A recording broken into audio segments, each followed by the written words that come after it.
This is Thomas Wayne Riley, and you have found yourself in the American Southwest. I have been one who loved the wilderness, swaggered and softly crept behind the mountain peaks. I listened long to the sea's brave music. I sang my songs above the shriek of desert winds. On canyon trails when warm night winds were blowing and sighing gently through the star-tipped pines. Musing, I walked behind my placid burrow, while water rushed and broke on pointed rocks below.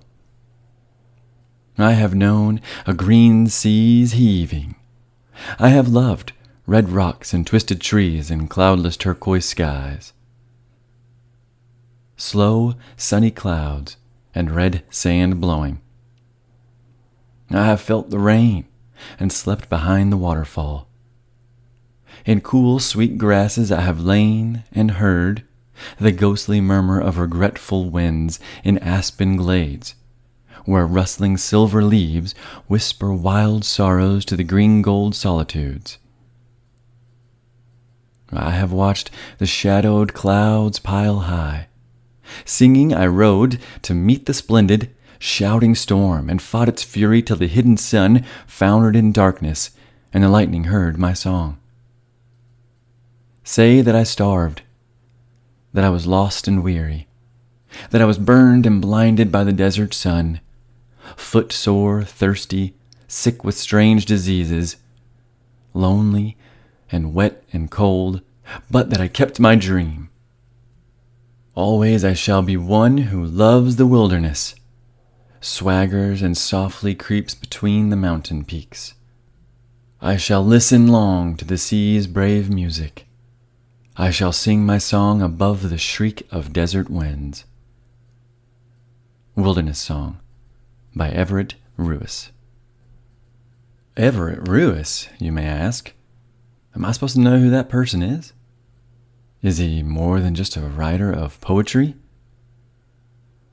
To the author Maury Stegner, who dedicated an entire chapter to the man in his Mormon country, wrote of Everett, quote, Everett Ruess is one of those, a callow romantic, an adolescent aesthete, an atavistic wanderer of the wastelands, but one of the few who died, if he died, with the dream intact. End quote. In 1934, at the age of 20 years old, and after wandering, exploring, and adventuring thousands of miles throughout California, Utah, Arizona, New Mexico, and Colorado, so basically the American Southwest, after wandering thousands of miles by extended thumb or on foot and on the back of a mule, sometimes a horse, all the while painting and writing and singing, after thousands of miles throughout the American Southwest and California, Everett Ruess, the ultimate freedom-loving adventurer, traveler, writer, amateur archaeologist, and artist vagabond, who would go on to influence many a later nature lover and writer, but a man you may never have heard of. At 20 years old, Everett Ruess disappeared. He simply vanishes from the face of the earth. His last known camp was in the wild and woolly Davis Gulch area of the Grand Staircase Escalante National Monument of southern Utah, which is a beautiful and a rugged place with red rocks and twisted trees and gorgeous turquoise skies, a place filled with secrets and ruins, ghosts and dreams, a place every lover of the American Southwest knows intimately, or should. But don't ever learn it as intimately as Everett Ruess got to know it. Our story today, and in this whole series, it focuses on this incredibly inspirational and cautionary tale of this young man who wrote well and adventured freely and lived as so many of us wanderers in strange lands wishes that we could. In Bud Rushow's Vagabond for Beauty, he writes, Everett's story is the universal story of discovery of self. End quote. Everett himself wrote to a friend on one of his many journeys, and he wrote, quote, As to when I shall visit civilization, it will not be soon, I think. I have not tired of wilderness, Rather, I enjoy its beauty and the vagrant life I lead more keenly all the time." End quote. I think, especially if you're listening, we all share that sentiment. That desire to never tire of the wilderness and the vagrant life. The desire to escape into the unknown, at least for a little while. I, too, become more keenly aware of this all the time. Since his disappearance, an almost cult-like group have sprung up in his footsteps, poring over his writings, his artwork, his journal entries, and his many letters. They've traced his footprints and wanderings in the wilderness. They've laid their sleeping bag where he has. They've cast their vision on the same landscapes that he so admired. People have wondered what drove him. What was he thinking? And what was he experiencing? That one, probably the most important. For a while, when these things were in vogue, people thought of him as a mystic.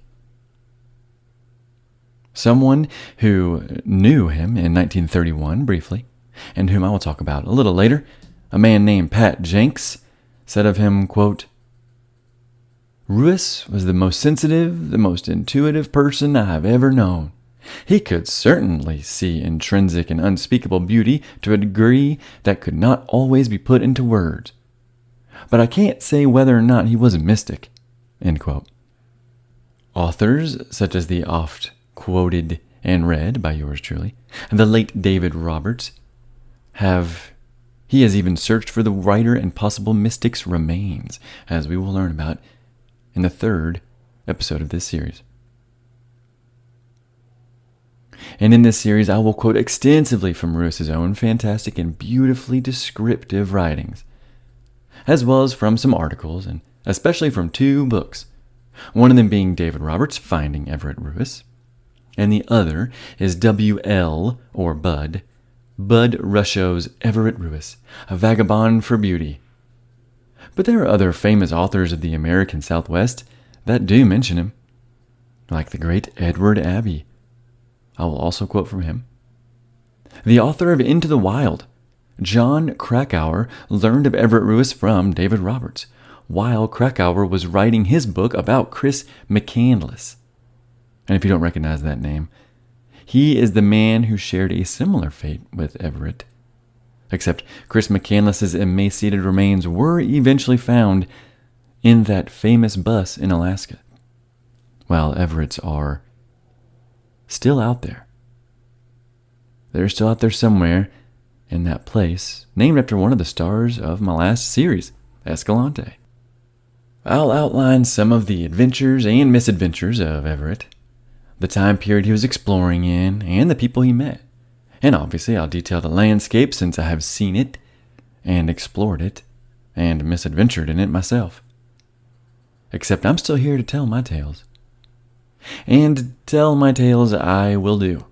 I hope you don't mind me interjecting quite a few anecdotes and stories from my own time wandering in this immaculately created landscape that is the American Southwest.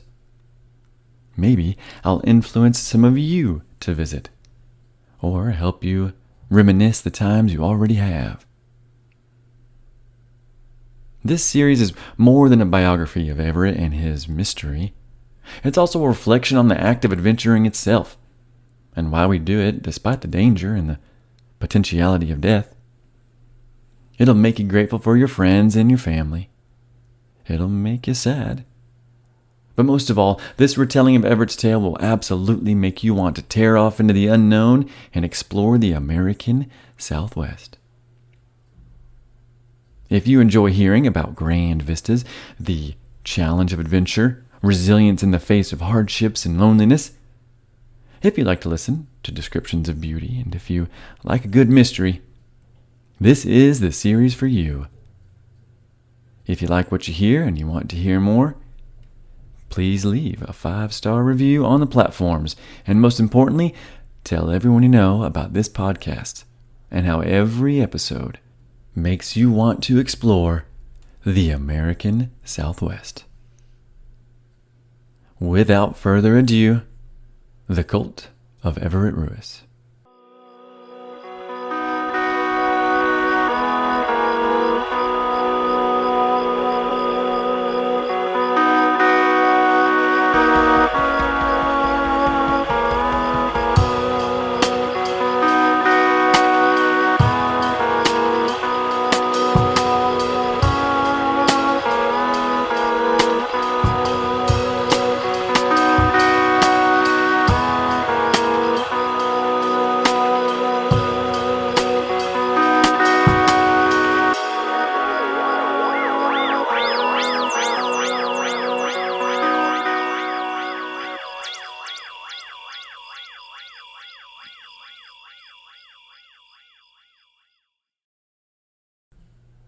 The cult of Everett Ruess is not one that he started himself.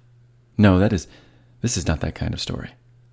The cult is one that has grown up around his works, his life, and indeed, trying to find the last clues he left at the end of his short but sweet adventure. That was his life. Sometime after his disappearance, his father would write, "He has truly lived, and more than most people do in a century." End quote. The mystery of his life and death that swirls and surrounds Everett Ruess like a wind through the gnarled trees of the Colorado Plateau, that mystery is the key to the myth and the cult. But Everett's life is what keeps the cult going. David Roberts, the late author I have read for many episodes, and an author I will read for future ones as well, because like I have said before, we apparently enjoyed the same things.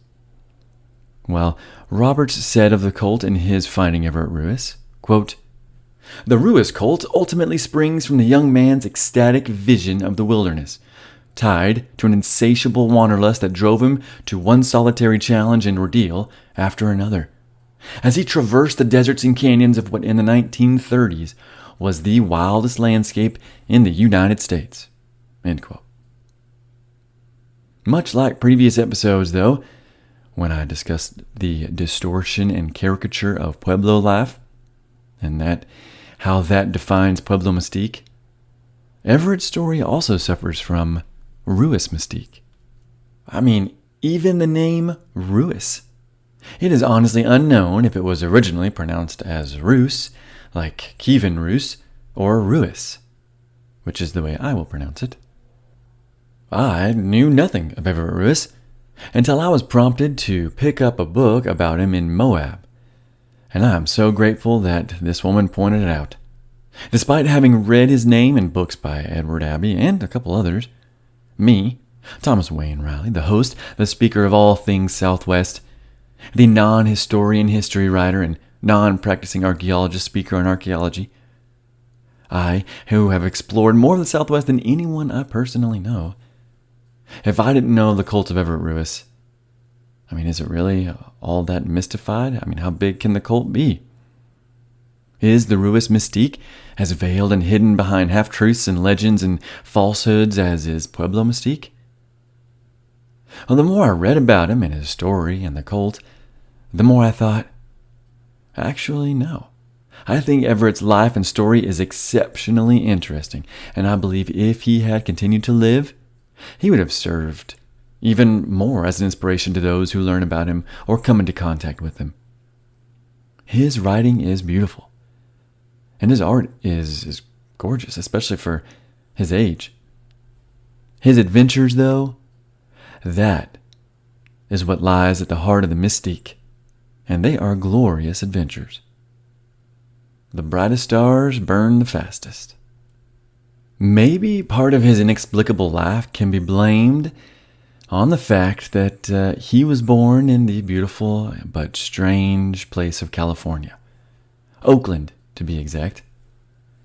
He was born in the year 1914 to very artsy and religious parents, and their names were Christopher and Stella Ruess. And I love the name Stella. I actually named my first motorcycle Stella. I mentioned earlier that even the last name is a mystery. Today, relatives apparently say both pronunciations, Roos and Ruess.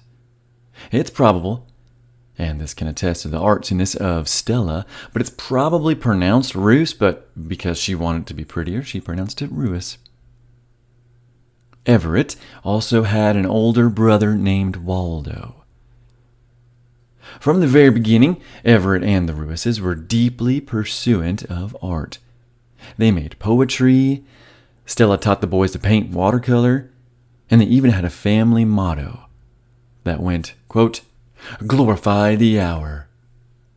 And it was accompanied by a sundial that Stella had created. It's a rather good motto, really. Beyond just making art, poetry, music, and mottos together, Everett's parents, Christopher and Stella, would actually be deeply involved in their boys' lives. Stella specifically she would have a profound impact on Everett. Her life philosophy was that one must participate in art to be truly alive. She clearly would pass that on to her wandering son. And he truly was a wanderer, even from the very beginning. At 3 years old, Everett walked over a mile and over a bridge and some railroad tracks before the police were called in to find Stella's missing son. The police would tell her, though, not to worry, because he had already been reported. Later, he'd escape his father, but that next time he'd walk himself to the police station. After that incident, it seems Stella would tie Everett to objects to keep him in place, like a dog on a chain. Sometimes it was the porch railing that she would tie him to. Sometimes it was a chair, or sometimes it was a tree by the creek where they learned to swim. At night, to keep him from stealing away into the darkness, Everett's parents would tie his feet together in bed. Stella would write in her journal that Everett, so in love with walking and wandering, had even named his feet Jerry and Jupiter. They had a mind of their own. Speaking of names, Everett's parents apparently gave him 33 nicknames, and that was just the ones that were recorded in the family's diaries and journals. Among them were some greatest hits like Bounceritis, Leonardo da Vinci Everett, and the amazing Lord of Misrule. From California, when Everett was just 4 years old, the family moved all the way across the continent to Massachusetts. But it wouldn't last too long. All the while, Everett and his brother Waldo remained inseparable, even though the two were quite different in temperament and personality and dang near everything else. And they would remain close throughout their entire lives.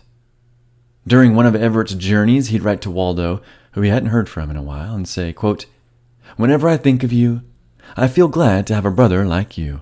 End quote. From Massachusetts, they next headed to New York, and then New Jersey. In New Jersey, in 1920 by now, Everett was enrolled in a prestigious art school where he learned wood carving and pottery making. In 1923, in an adventure that may have sparked his love of the American Southwest, the family traveled by car from New Jersey all the way to California on account of Stella's father having been taken ill.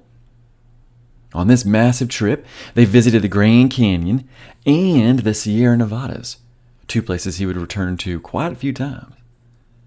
It seems at 9 years old, the impression that the Grand Canyon and Yosemite left on him would last for his entire short lifetime. In 1924, the family would move to Indiana. His father at that time worked in Chicago, 50 miles away. Despite that long drive, though, he was not an absent father, and he could not wait for his two boys to grow up, marry a righteous woman, and become moral men, or as Christopher called it, PGs, perfect gentlemen. He was actually a very bright man who had graduated from Harvard in only 3 years, and he was quite fluent in philosophy and theology. The whole family was quite the quartet, really. At 10 years old, Everett discovered that he could roam freely the trails and the forests that surrounded his Indiana home. These hadn't existed around his New England homes, so they infinitely fascinated him. And on these trails, he would become obsessed with all things nature, including insects and mammals, and also all things American Indian. Already, by 11 years old, Everett was an exciting and adventurous kid. He wrote about ding-dong ditching and honking car horns on the street. Back then, you didn't lock your cars or even roll up your windows, so that means the little annoying punks would come by and honk the horns and run away. I do miss having a high-trust society, I will say that. During this time, around 11 years old, he had a turtle that he would name Prince Crawlaway II, just to give you an idea of his imagination. And also during this time, Everett would be punished for mischief and told to stay in as a punishment. But in his journal, he wrote, quote, "I forgot all about it. End quote. Nothing in life would make him stay in. In 1926, his wise father, noticed this obsession with the outdoors and wrote in a letter to Everett, quote, "You have a good mind. Now you need to observe people as you observe things and learn to make many friends. Try to please people. You are a little like your daddy, who gets so interested in ideas at times that he is absent-minded about people. That is bad, because people have feelings." End quote. Everett would never truly learn this lesson, and for the rest of his years, which are less than 10, he would not quite master the art of understanding people's feelings. I will read plenty of quotes from him to that effect shortly throughout these episodes. So as I just mentioned, Everett was obsessed with Indians, and especially arrowheads. In 1927, at age 13, he would write a poem called The Relic, which he wrote about finding one of these arrowheads. And it's a rather good poem for such a young man. I will read it for you. "In a deserted field I found an arrowhead, worn by the rains and snows of many a year. It had survived its maker, buried here. For he who shot the arrow from his bow was dead. How far this chiseled piece of stone leads back the mind. By careful Indian craftsmen it was wrought. For many purposes had it been sought. To me it was a very precious treasure find." See? Pretty good for a 13-year-old. I mean, I was writing poetry at 13, and it was nowhere near that good, I can tell you that. And also, not to sound too jealous of Everett, but I have somehow never found an arrowhead. I mean, a complete one. I've found plenty of incomplete or broken arrowheads, but never a complete, perfect arrowhead. In all my wanderings through northern Georgia, Oklahoma, and the entirety of the American Southwest, I have yet to find a single complete full arrowhead. Thousands of miles walked, probably, and nothing.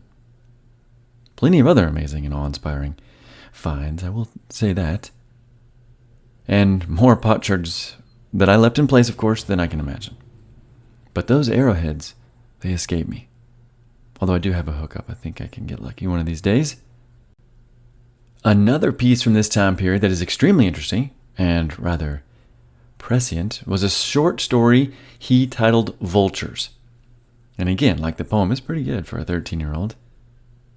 It starts out, "A man lay sprawled on the stinging hot sand beneath a twisted Joshua tree in the desert.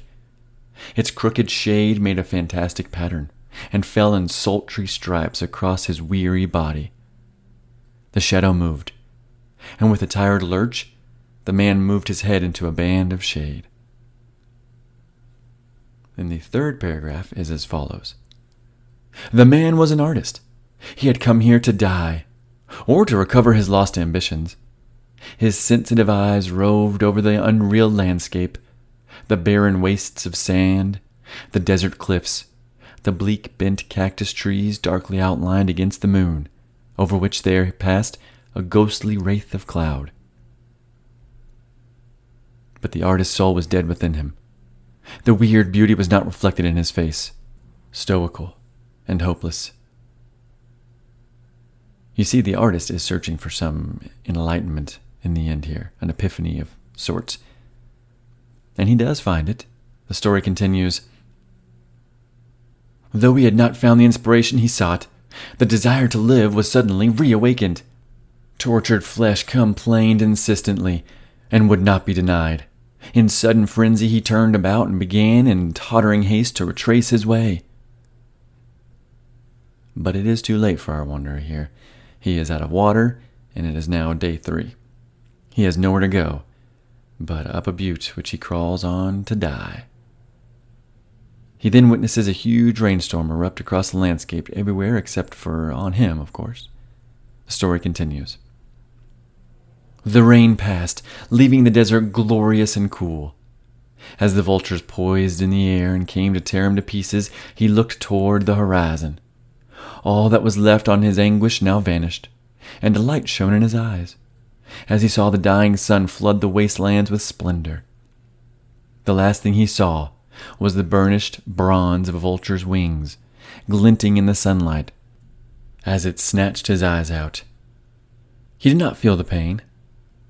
A moment later, the blood-hued sunset passed swiftly to night. End quote. I mean, talk about your foreshadowing. Talk about the darkness of a 13-year-old.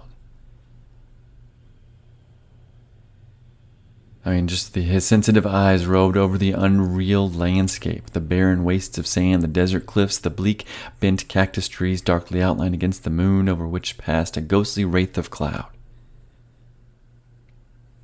I mean, that's something that he will almost mirror in later letters.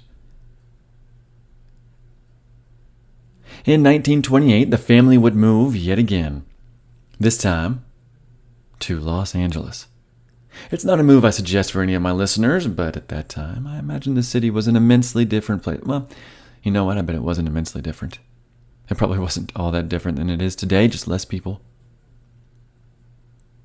2 years later, so now it's 1930, when Everett was 16 and attending Hollywood High, he would begin his very first adventure, and it would set the precedent for all future excursions into the wild and woolly unknown. It wouldn't be an adventure to the southwest, though. This one was a journey through California, mostly on the Pacific coast of that yet untainted state.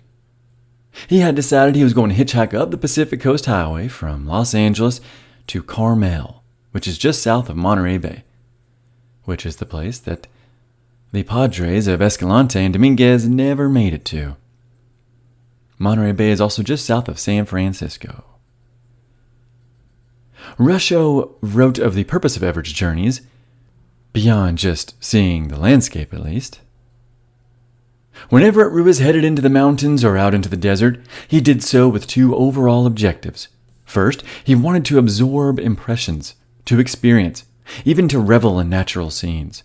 Second, he wished to record the scenes, either visually, in sketches or watercolors, or in his writings. End quote.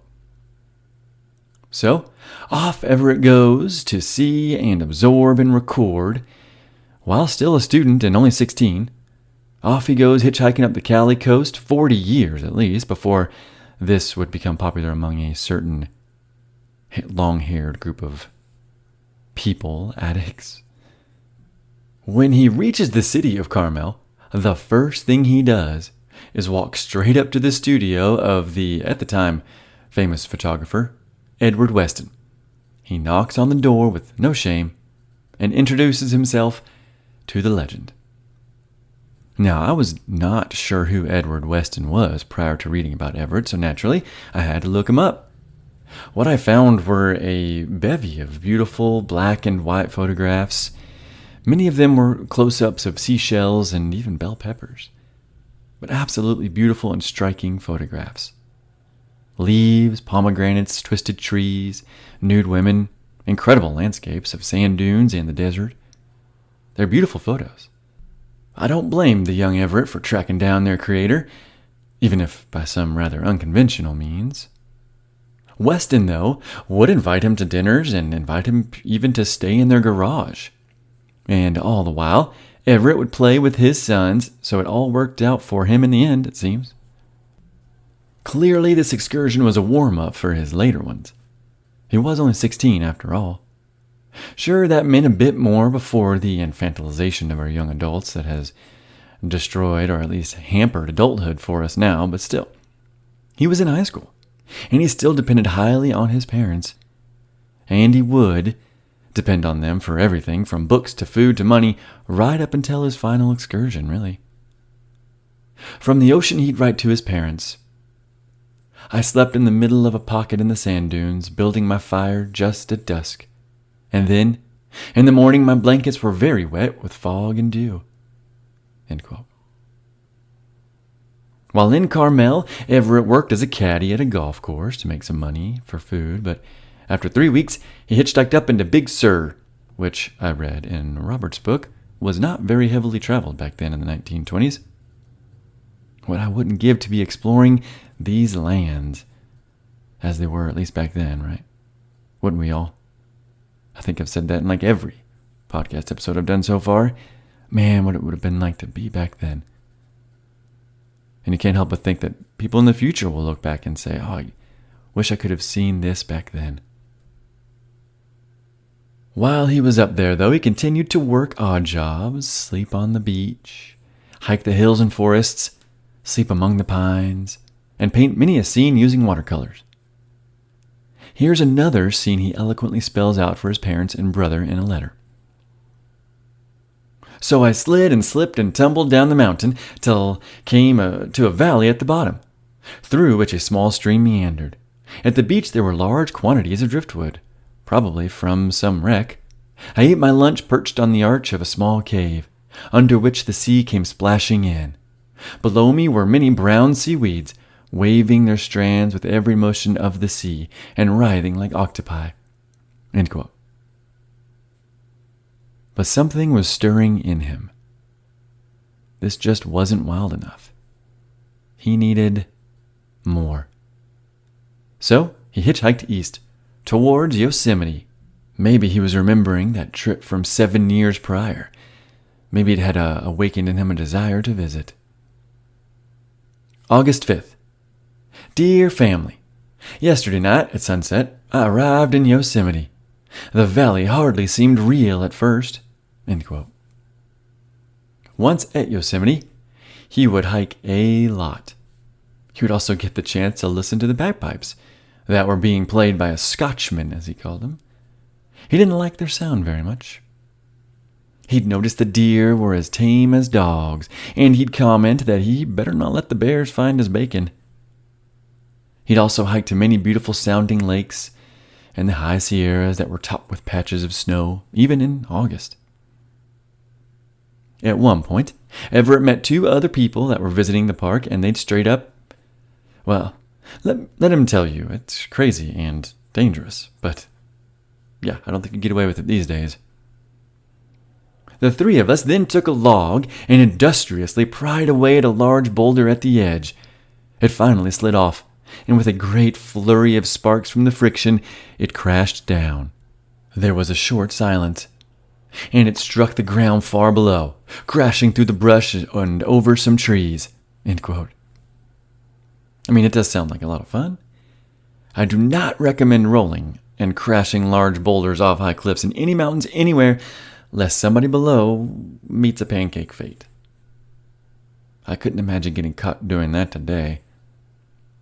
I got yelled at a few weeks ago for leaving a skillet and some plates out in the middle of the day at our campsite in the desert. A ranger just said, "Oh, this is just not how you camp." Come on, man. It was kind of pathetic. And what people get worked up about is like, come on. This does remind me, this rolling of the boulder, it does remind me of something that I read, I don't remember, maybe in the lead up to this or maybe just on my own. But on a side tangent here, Yosemite, every night in the summers at 9 p.m. from 1878 to 1968 used to do something called the Firefall. I guess Yosemite didn't do it like the park, but the owners of the Glacier Point Hotel would put on this show. Every night in the summer, they'd gather an enormous amount of embers and logs and brush and head up the arduous path to the very famous Glacier Point. Once there, they'd light these trees and brush on fire, this big fire, and then they'd just kick it over the side where it would tumble, and everyone would witness what looked like a waterfall of fire, hence Firefall. Even President Kennedy witnessed it, although they did delay it 30 minutes for him. Since it was an unnatural occurrence and probably dangerous and could easily cause a wildfire, they put a stop to it. I have no doubt, though, that Everett probably saw it. This Firefall at Yosemite.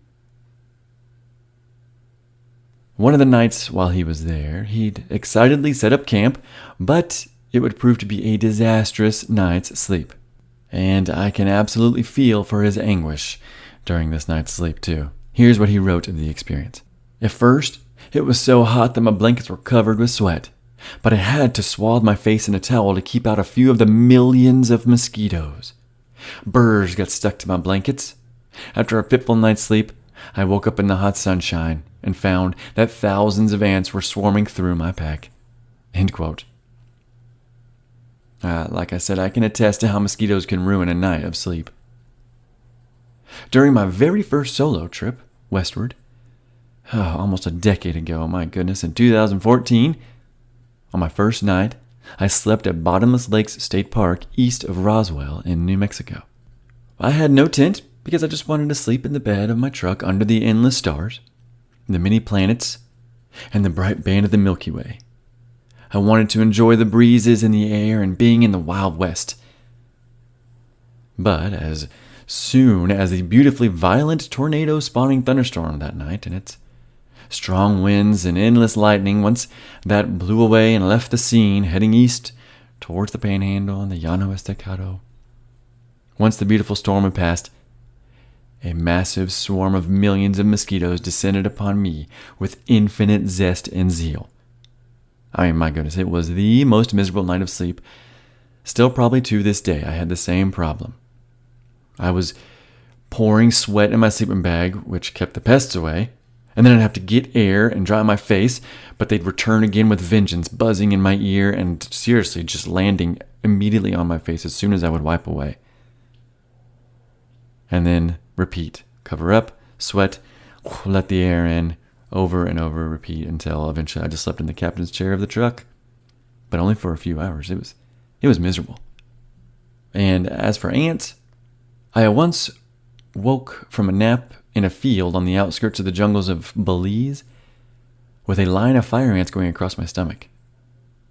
I escaped without a single bite somehow, but it was discomforting to say the least. At this time, Everett was 16, as I mentioned, hitchhiking all over the California landscape.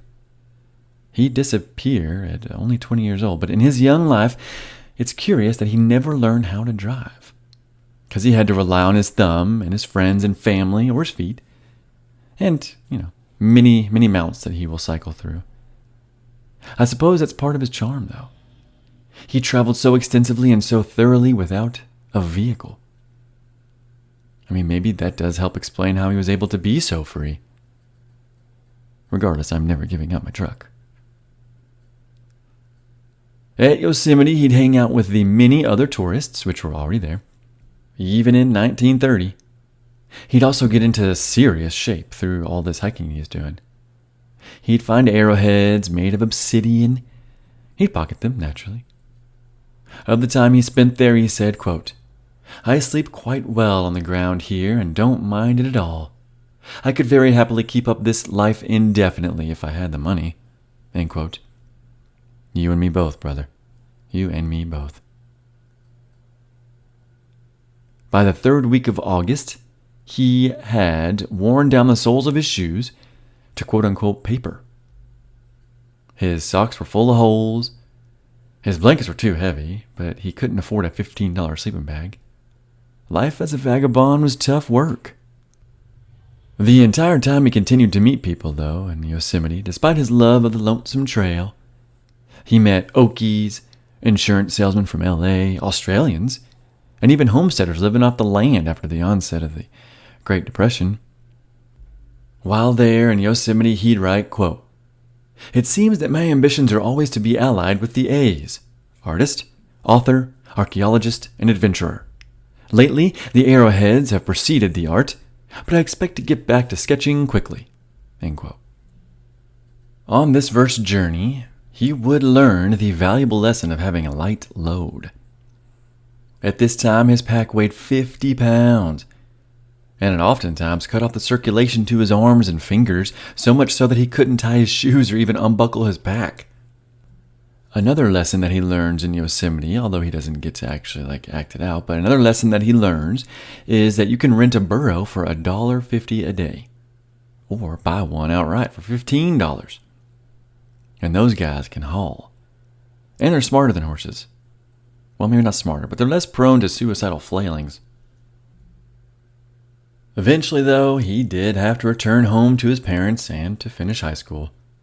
He was definitely dreading that part. But at least he would graduate in 1931 at 16 years old, Despite his parents hoping he would soon go to college after graduation, Everett immediately set out on his second adventure. That's my man. That's what I'm talking about. He had graduated in January, so in early February, Everett packed his bags and stuck out his thumb. Except this time, he was going east, to the American Southwest. Here's David Roberts to sum up the beginning of this solo trip. The rides he got from strangers amounted to a cross-country adventure in its own right. A Buick 8 driven at 75 miles an hour by an old man with a dog. A lift in a potato truck. A harrowing lift from a couple of Long Beach toughs who drove through the night without headlights and kept running out of gas. And a final jaunt over a very wild road from Flagstaff to Kayenta in the car of an Indian mail carrier. End quote. Good to know that road is still as wild and rough as it has been for 90 years. Recently, my wife and I just drove on that road, and it is just bumpy. But Everett's adventure does sound like quite the series of events. I've hitchhiked once before, and it was only out of necessity. I was riding my motorcycle from Oklahoma City, where I lived at the time, to Eagle, Colorado, where my friend and college roommate was working for the Forest Service. I decided to take state highways, until Denver at least, instead of doing the I-35 to I-70. This was all well and good and prettier, except the little 2-lane highway in the panhandle of Oklahoma. It got me so close to passing trucks. Both of us doing 70 miles an hour in the Oklahoma wind, which does indeed come sweeping down the plains. These trucks like to have blown me clear off my bike. The very first time I passed one, head on, I nearly did lose my balance and let fly right off. Almost lost my balance and my life. I quickly learned after that to duck when a truck passes.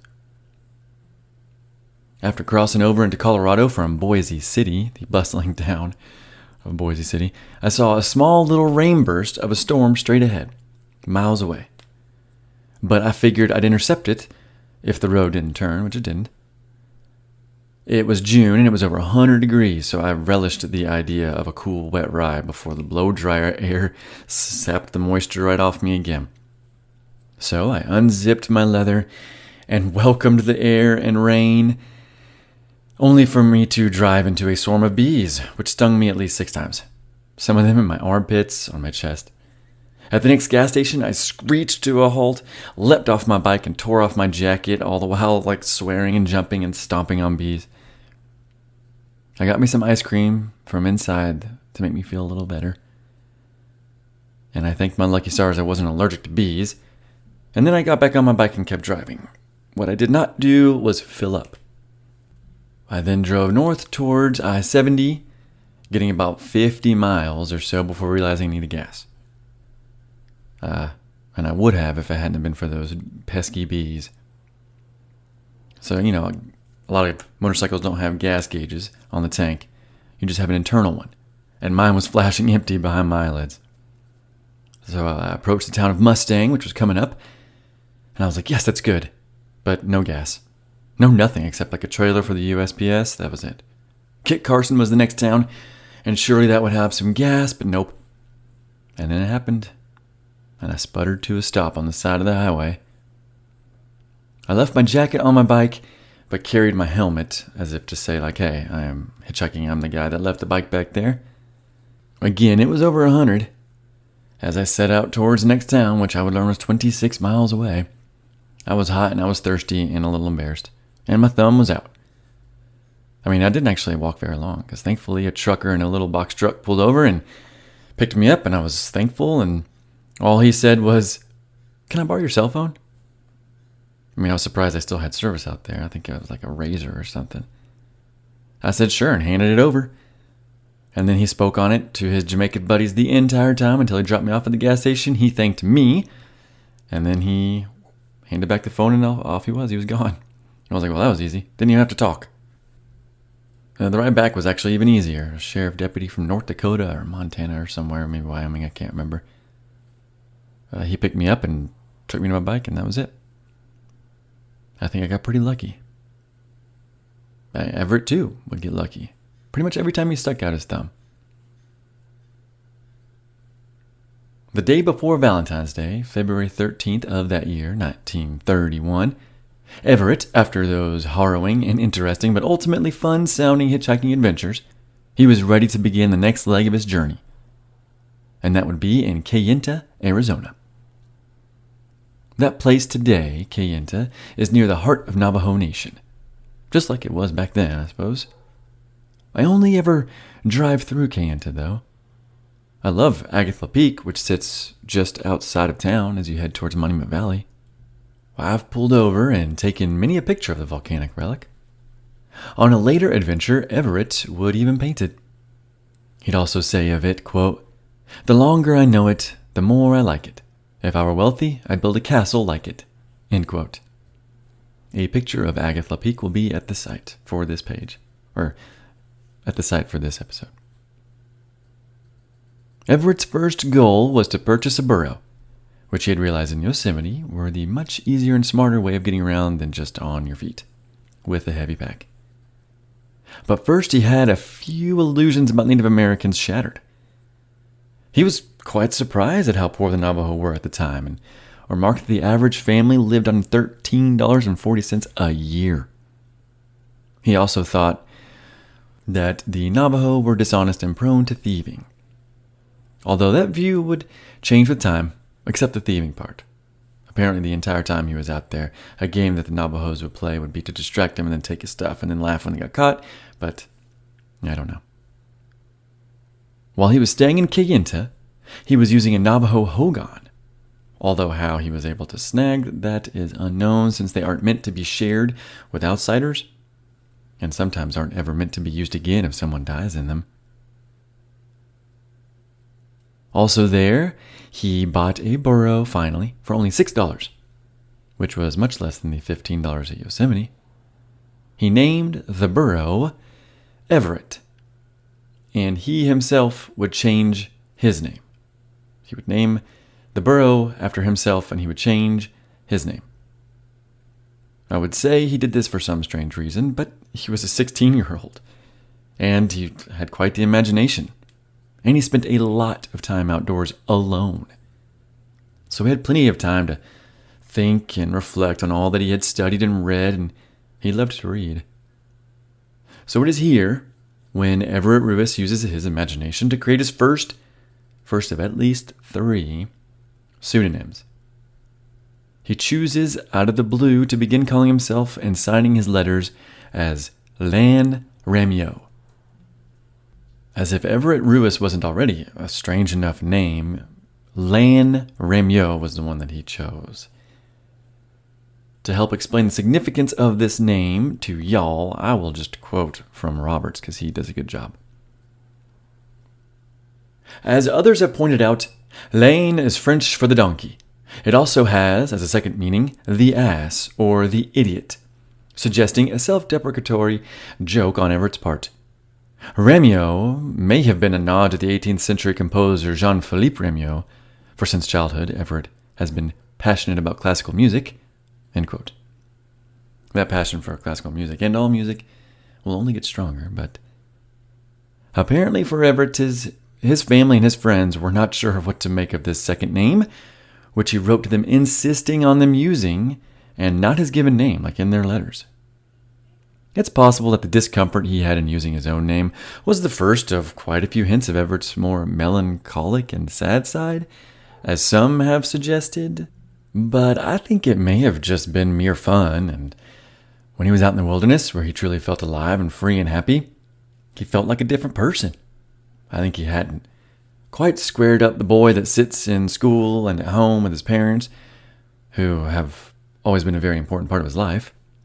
He hadn't connected the fact that the way he felt outdoors on the lone trail and who he was in the city, I don't think he squared up that they were the same person.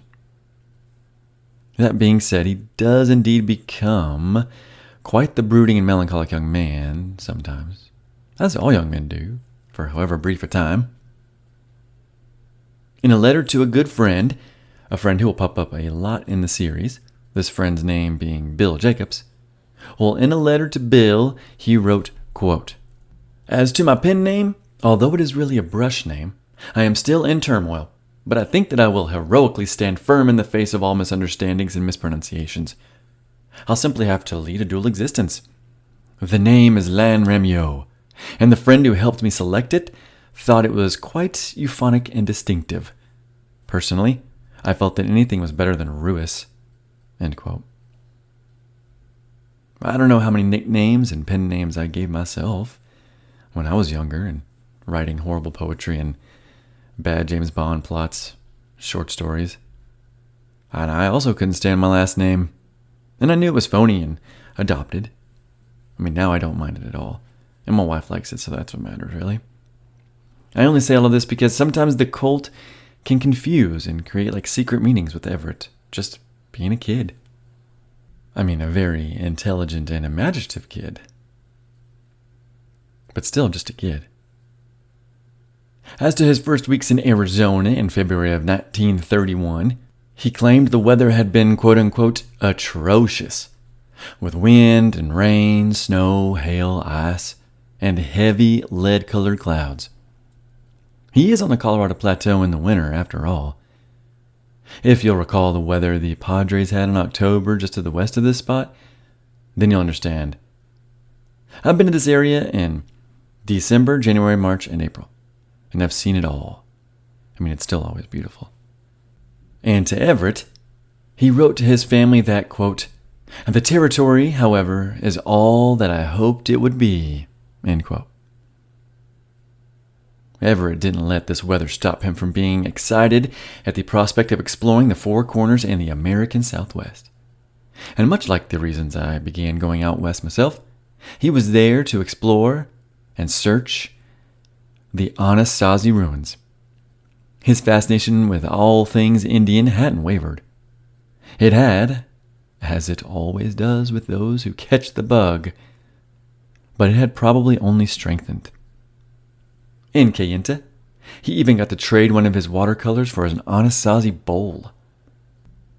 Remember, Kayenta is a Navajo town, and the Navajo are not descendants of the Anasazi or ancestral Puebloans. And outside of a few oral traditions, it's unlikely the two groups ran into each other in the past. They may have. I go back and forth on that. But especially at that time 100 years ago, the Navajo had no compunctions with giving away that old Anasazi stuff. That Anasazi stuff that had bad spirits associated with it. Also, while in Kayenta, Everett ran into John Wetherill, the man I spoke of during my Ancient One series, who discovered for the Anglos Mesa Verde and Rainbow Bridge. He'd also find and excavate a ton of other ruins. And yes, like I have said before, I will be doing an episode on he and his family, but probably not until after I revisit the Anasazi in a while. In Kayenta, the 64-year-old explorer and discoverer and amateur archaeologist was glad to share all his knowledge with the precocious 16-year-old. He told him where ruins were and how to look for ruins in canyons and how to climb and the best way to see and explore them. He even drew him a map. Lucky Everett. Except looking for ruins may have been his undoing. May have. Unfortunately, the journal Everett kept has been lost to history. Frustratingly so. But his letters to his friends and family remain, thankfully. And this won't be the last lost journal. And by lost, as I will cover later, after his disappearance. So as in lost, many people will come forward to promise certain things, and one of them will be to write a book about Everett, so his family just mails this man this 1931 journal. And as of 2023, it remains hidden from the public. In those surviving letters, though, Everett tells that he learns that a poster he entered into an art competition had won $25. Which was great because in that first month, he'd already bought the burro, a Dutch oven, a sack, some rope, and food. He was pretty much out of money. He is, truthfully, always running out of money, aren't we all?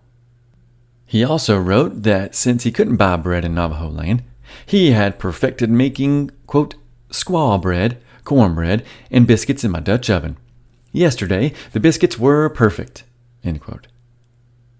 He'd also, in that letter, ask for more bread, peanut butter, pop, and grape nuts, as they were, quote, unobtainable luxuries in this country, end quote. He would ask for a lot of things from his parents the entire time he is out there adventuring, well, at least until his final excursion. He'd write to his friend Bill, quote, day by day the questionable virtue of poverty has approached me, end quote. It does seem, although the letters from his parents and friends have not survived, probably on account of he didn't want to carry them around everywhere he went, and they probably honestly ended up in fires. But it does seem that his parents began to worry about him a little.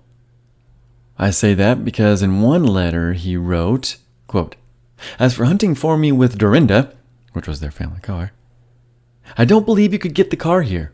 It would sink in the sand, rattle to pieces on the rocks, get stuck in a river bottom, slide off a cliff, or run out of gas miles from a service station. End quote. I mean, I do understand his parents' worry, but he is also right about the car.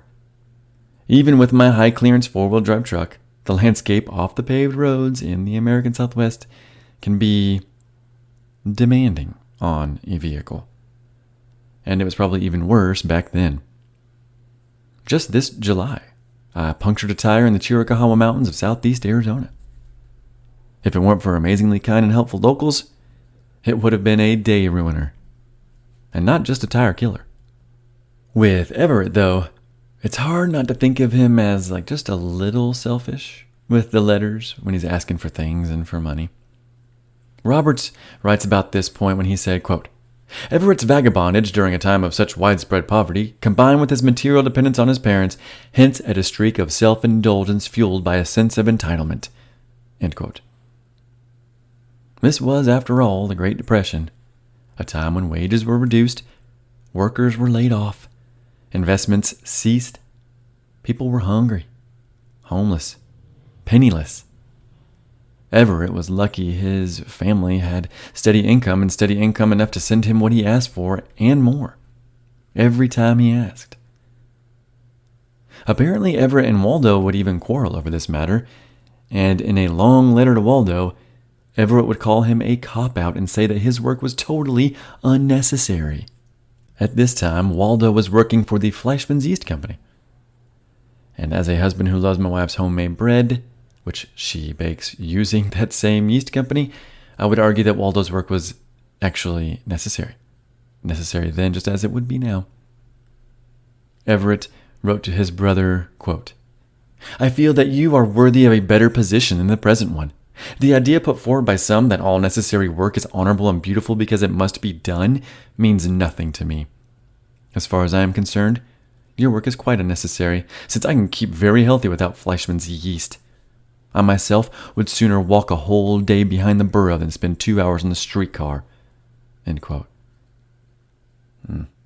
Waldo is absolutely right. All necessary work is honorable work and beautiful. In that same letter to Waldo, Everett also adds, quote, I am very glad not to be home, where civilized life thrusts the thought of money upon one from all sides. With an adequate stock of provisions, I can forget the cursed stuff, or blessed stuff, for days and weeks at a time. Your censure was quite deserved in regard to providing my needs, but remember that I have asked for no money, and that most of the equipment I asked for was unprocurable here, and necessary to my life. End quote. He may not have asked for money yet, but he does many, many times in the future, and his parents will always send it. His older brother is right to scold him a little, but the scolding would make no difference to Everett. He wouldn't change his mind, nor his plans, and it wouldn't hurt his feelings. And honestly, their relationship as brothers and friends stays strong throughout the rest of Everett's life. His true desire for this southwestern trip, though, like I said earlier, was so that Everett could discover Anasazi sites that no white American had ever seen. Hence, this meeting with the Wetherill. And I'm pretty sure he just walked up to their door, like he did with Weston, Even by the 1930s, though, finding untouched sites was tough. He would start where John Wetherell pointed out, though, and that was Monument Valley, and then Segi Canyon. On March 9th, Everett would write to that friend, Bill Jacobs, and say, quote, "I am going to pack up my burro and take a jaunt through Monument Valley to a row of cliffs I know of, explore every box canyon, and discover some prehistoric cliff dwellings. Don't laugh. Maybe you thought they were all discovered, but such is not the case. Most of the country is untouched. Only the Navajos have been there, and they are superstitious. In the event that I find nothing, I shall do some painting and have some interesting camps." End quote. Near Monument Valley, on the eastern side, there are certain sites that lay in alcoves among bends in a certain row of cliffs, which one can visit if they receive a permit from the Navajo Nation to explore the land. But sometimes those amazing sites are off limits to non-Navajos. And sometimes the people exploring don't know that they are off limits to non-Navajos. And although they have a permit, and though that permit would work for everywhere, they thought, that is not the case. Sometimes people put up pictures and videos of these cool ruins that they should not have visited, but they didn't know that. And they are scolded in the comments by Navajos about how those ruins are off limits and should not be visited. So the person who put them up have to take them down. Man, that happens to some theoretical people who love and explore the vast American Southwest. At this time, though, in the 1930s, nothing was off limits for Anglos or non-Navajos, so Everett got to explore until his heart was content. Honestly, no one in the United States at that time really even knew about Monument Valley to begin with. Roberts makes the point that since the endless string of westerns filmed at Monument Valley had yet to be shot and released, the area was virtually unknown to America. It isn't really a mystery how Everett knew to go there, though, because I imagine Wetherell told him. Roberts would write of Monument Valley, quote, "Navajos lived among the monumental geological formations, as had the Anasazi before them. But the sole permanent Anglo presence was the trading post established by Harry Goulding in 1924. It would not be until John Ford shot the film Stagecoach in Monument Valley in 1938 that the place got pasted onto the tourist map. Only in 1958 did it become an official tribal park." End quote. By the way, if you ever visit or stay at Monument Valley, Goulding's absolutely is a must visit. I have stayed there twice, and both times I woke up early before sunrise to watch it rise on the monuments and the mittens, which you can see from your balcony. And those sunrises have been breathtaking, truly rewarding. The sunsets as well. Obviously, I'm sure the Navajo Hotel would be even better, but at their prices, I have yet to stay. For Everett, coyotes, winds, and snowstorms made his first visit of 2 nights to the valley a miserable adventure.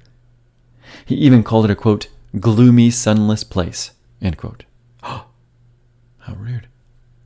But if you've listened to me or read my short story up at the site, I also despise the desert haze, the dishwater days gloom that can sometimes roll in over the Colorado Plateau. I find it worse than the extended cloudiness of the upper Midwest I experienced for weeks on end in Wisconsin. Maybe it's because expectations are ruined when Mother Nature turns on you. Everett would blasphemously name Monument Valley Gloom Canyon. It wasn't just the bad weather that was troubling him, though.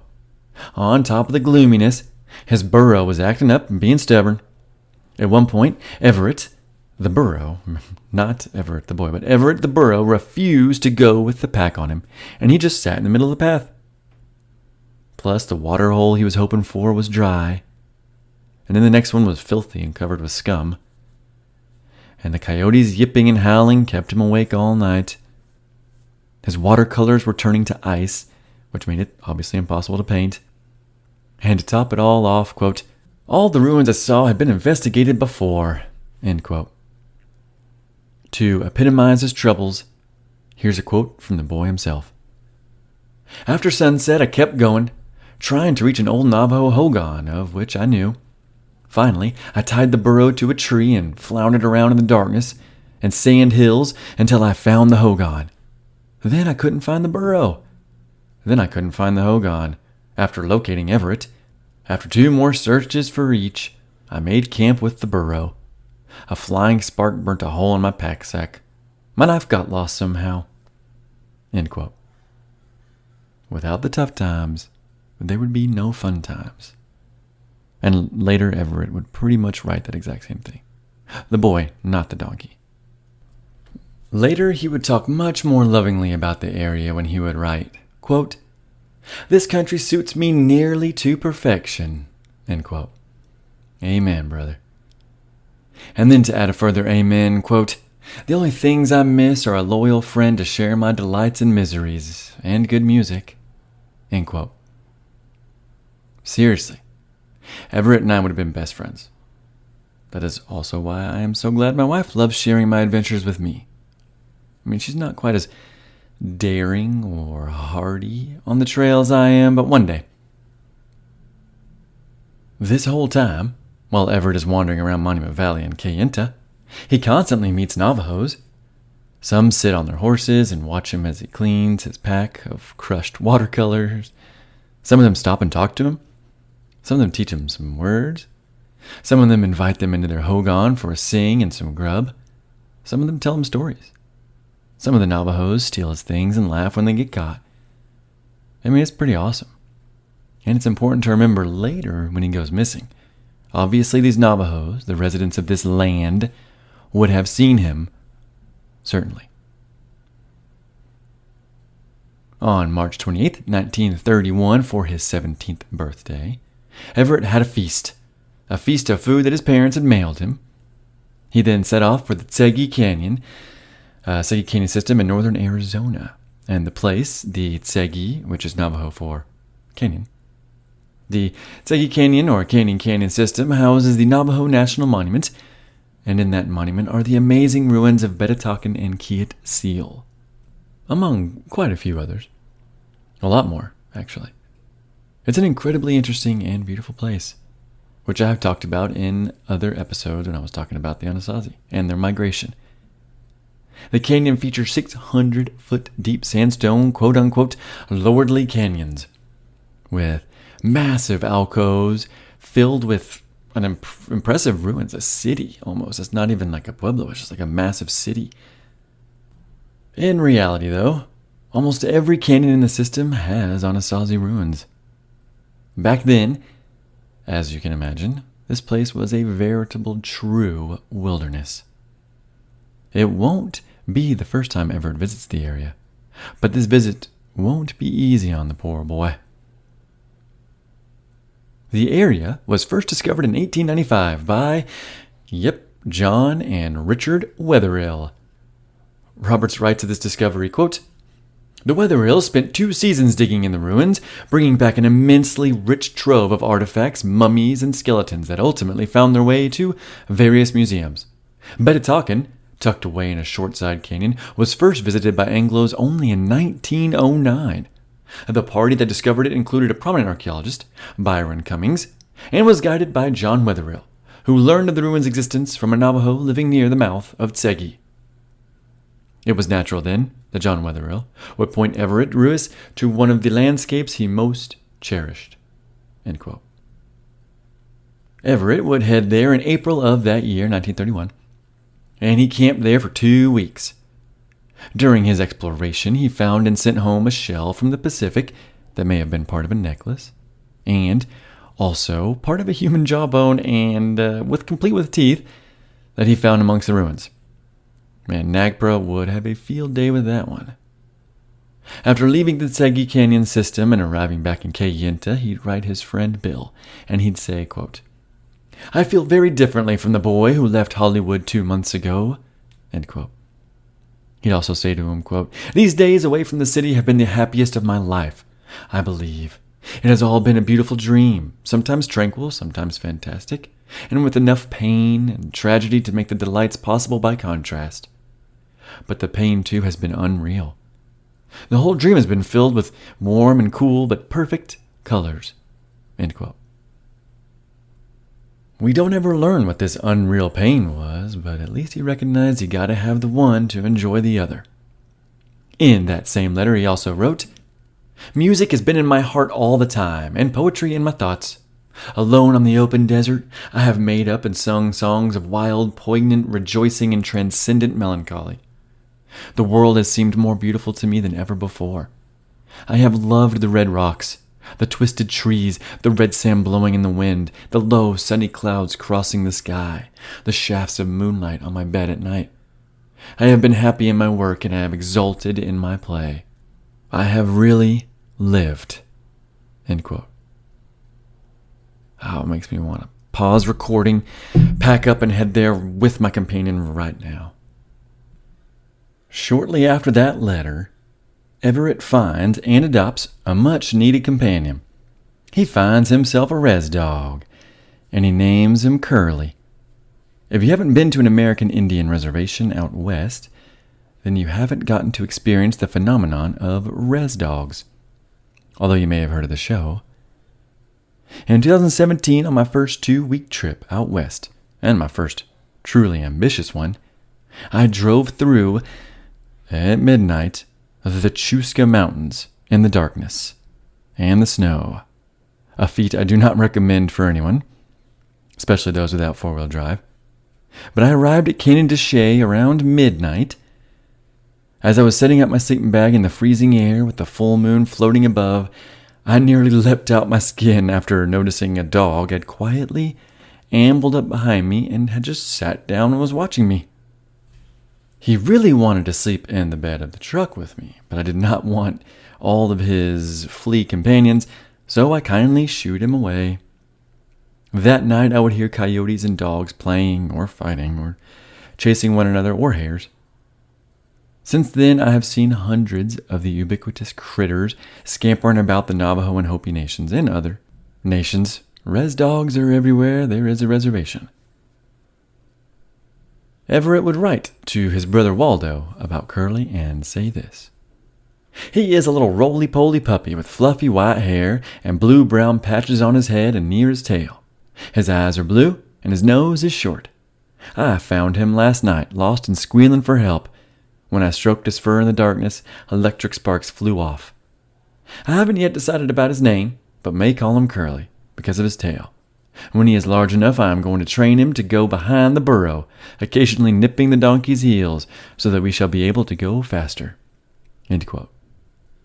Curly would stay with Everett for the next 13 months, and would even learn to ride the burro, as one picture of Everett shows. A few weeks later, Everett wrote to Waldo the following: "I must pack my short life full of interesting events and creative activity. Philosophy and aesthetic contemplation are not enough. I intend to do everything possible to broaden my experiences and allow myself to reach the fullest development. Then, and before physical deterioration obtrudes, I shall go on some last wilderness trip to a place I have known and loved. I shall not return." End quote. Ominous, foreboding words, those.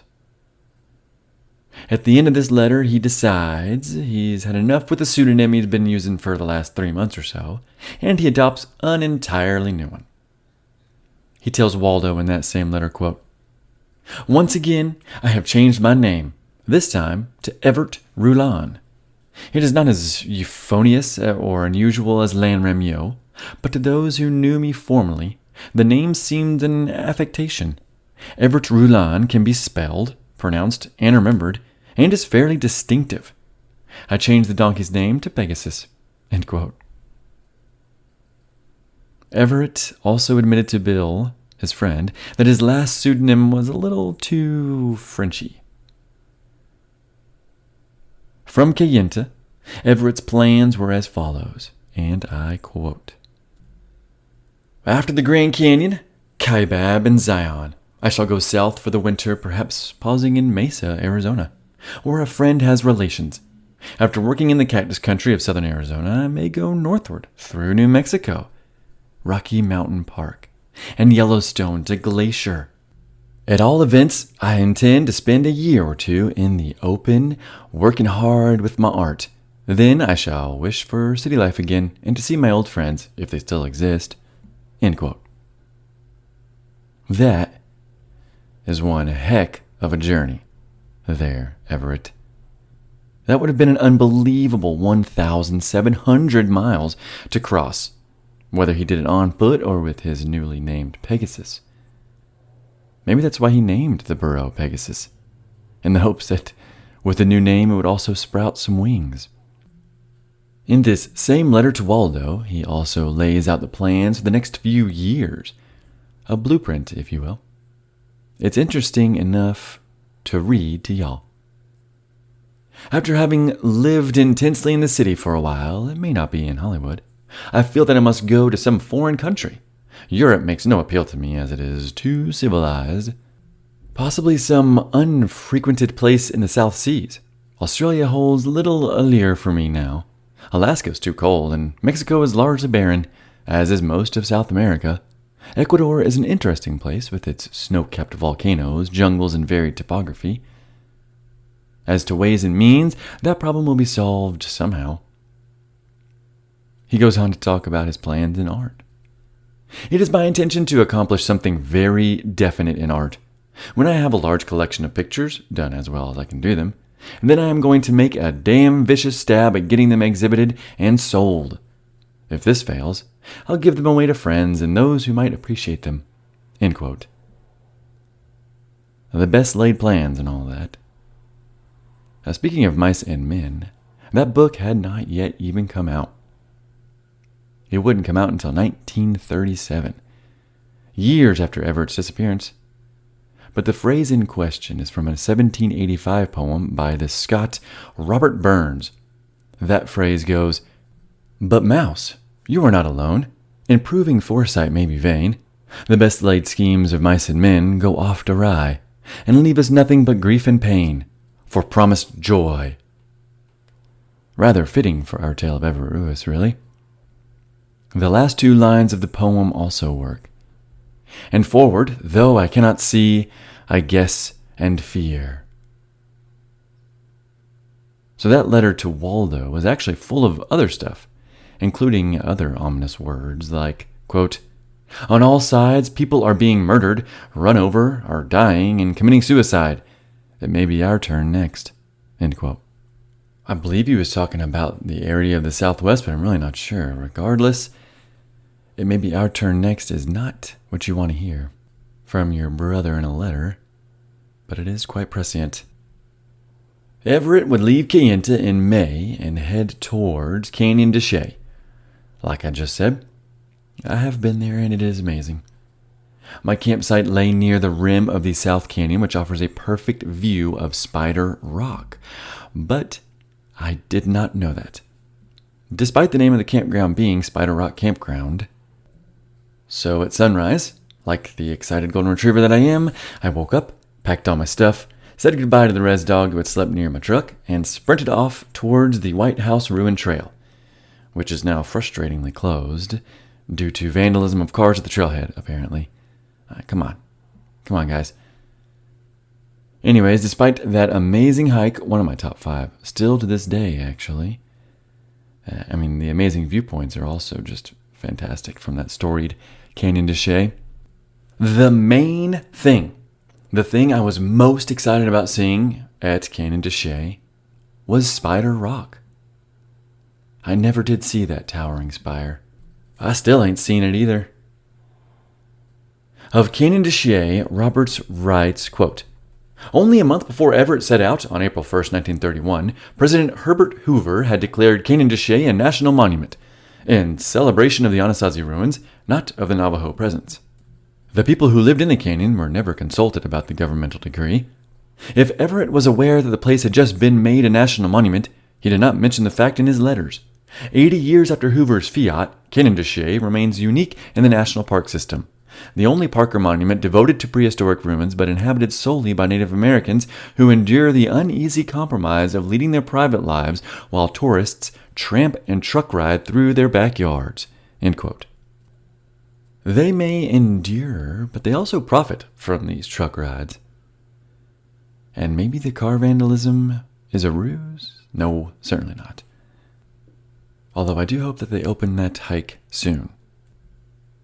After 4 days of traveling through the canyon, the ruins, and among the Navajo, he arrived at Chinle, which is the town at the mouth of the canyons, because there are 2 canyons. Once he'd arrived, he wasn't thrilled with the Navajos yet again. He wrote quite a scathing report I shall not repeat, for it is not necessary to the story, but he believed the Navajo had stolen quite a few things from him, and it irked him something fierce. From Chinle, he then headed to the northern canyon system of Canyon de Chelly, which is called Canyon del Muerto. Like I said, there are 2 canyons at Canyon de Chelly. Canyon del Muerto is the northern one, and that means Death Canyon. He spent 9 days there, looking for Anasazi ruins and painting when he could. He wrote to Bill Jacobs, his friend, that he, quote, saw a goodly portion of the 1,200 cliff dwellings and made half a dozen paintings, end quote. So there are actually even more than 1,200 Anasazi sites in the canyon. He would go on to write, quote, many of the ruins are well nigh inaccessible, end quote. That inaccessible fact won't stop him, though. Although it will try. And it still won't stop him in the future either, at least until it may have stopped him altogether, permanently. He wrote, quote, I made a foolhardy ascent to one safely situated dwelling. Part of the time I had to snake my way along a horizontal cleft with half my body hanging out over the sheer precipice, end quote. So back in 2009, on that very first motorcycle trip I mentioned earlier when I was going to Colorado, my friend and I rock climbed a 700-foot cliff in the Colorado Rockies near Rifle. Back then, I was a competition-winning rock climber, believe it or not, and I climbed every day. I pretty much lived on the wall. I worked at the University of Oklahoma's rock wall, and I worked at a private gym briefly in Edmond, Oklahoma, where I set routes. I breathed and dreamed of rock climbing. I believe this route in Colorado, which was just off Highway 70 at a rest stop, I believe it is called Mudflap. And one of those Mudflap girls, that are on the back of trucks, was nailed to the start of the route. It was challenging due to its length, but not too technical. Regardless, it was very fun, but very tiring, and we didn't quite make it all the way up to the top. My friend was the lead climber the entire time, because I did not feel comfortable lead climbing, and so that ate up all of his energy, naturally. On the way back down, though, while pulling the rope through the loops, it got stuck in a crack. The rope did. My friend, too tired to climb up and get the rope, understandably, since he had been lead the whole time, well, he was too tired, and so I had to find a way up the rocks to get the rope unstuck. Of course, the rope got stuck on the crux, or the hardest part of the entire long climb. It is the only part where there was an overhang or where the wall juts out above you instead of vertically up or even at a very small angle. My hands are sweating just telling this story, y'all. So basically, free climbing without any rope to catch my fall, I climbed back over the lip about 200 feet above the deck or the ground, the whole time just praying until I found the stuck rope and made my way just as difficultly down to my friend, who was taking a well-deserved nap at the lip where he was clipped in safely. I didn't blame him. You will never feel more grateful to be alive than after pulling yourself up over a lip 200 feet above the ground with absolutely nothing stopping you from falling seemingly forever. Once the climb was finished for Everett and he was at the ruin, he realized that it had indeed been rifled through by pot hunters or archaeologists or other adventurers like himself. Regardless, it was at these ruins that he made an incredible find, a truly remarkable discovery. He wrote about it saying, quote, one room, however, was rocked shut, and on opening it, I thought for a moment I saw a cliff dweller in his last resting place.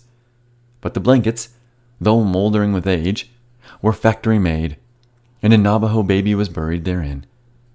Odd, because the Navajos are superstitious about the Moquais, or the Anasazi, However, in sifting dirt in a corner, I found a cliff dweller's necklace, 1,000 or so years old. About 250 beads, 8 bone pendants, 2 turquoise beads, and 1 pendant of green turquoise." End quote. I mean, besides the grave robbery aspect of it, that is an incredible find. He would mail that Anasazi necklace home, although no one is sure where it is now, unfortunately. About this burial, the Navajo seriously do avoid the Anasazi ruins, so that is indeed quite strange. Nearby, he also found an Anasazi baby's cradle, but he left that in place. Back in Chinle, he sold a painting for $1, which must have been enjoyable for him. I've only ever sold a handful of paintings, and each time it is a triumph. At one point, Everett laments to his brother that only artists are buying art. All the while, Everett's writing his parents with letters talking about his lack of funds and sarcastically writing budgets that include $0 for rent, electricity, and burro insurance. After caning to Shea, Everett made his way to the Hopi Mesas, where he was a little disappointed. Later, he changed his mind about the old villages, but this first time did not impress him. His next visit will truly be incredible, though. From the Hopi Mesas, he would head west with his burro in the heat of early June in the Arizona desert. And near Cameron, that trading post with billboards galore, and it actually is a really good place to stop. At Cameron, he would run into some trouble. Roberts perfectly sums up what happened to our adventurer. On June 7th, somewhere near the outpost of Cameron, a pair of teenage boys driving a pickup south toward Flagstaff encountered the loner with his burro and his dog. One of them, Pat Jenks, 19 at the time, never forgot this chance meeting. In 2009, at the age of 97, he recounted it to a Tucson newspaper reporter. Jenks and his friend Tad Nichols were surprised to see, quote, "a boy hunched over without a cap to protect him. He looked forlorn. He looked very sad. We stopped the car," Jenks went on, "and got out and talked to him. He told us who he was. He was discouraged because he hadn't been able to sell his wood blocks. We asked him, 'You want a drink of water?' He misunderstood. Handed us his canteen. It was almost used up. I said to Tad, 'We're not leaving him out in the desert this way. We can't do that.'" End quote. The boys tied Everett's gear to the roof, unloaded the back of the pickup, and managed to coax Pegasus into the flatbed. They drove on to Jenks' family's Deerwater Ranch west of Flagstaff. "I guess he stayed about a month," Jenks recalled in 2009. The actual stay, according to Everett's letters, was less than 2 weeks. But ranch life among the cool pines and aspens at 8,000 feet on the slopes of the San Francisco Peaks served to rejuvenate a badly depleted youth. End all quotes. I mean, the desert heat can truly sneak up on you. Always bring plenty of water, extra water, or know where to get you some naturally. Of course, in his letter home, Everett totally played down the mishap, although he did admit his burro was in a bad way.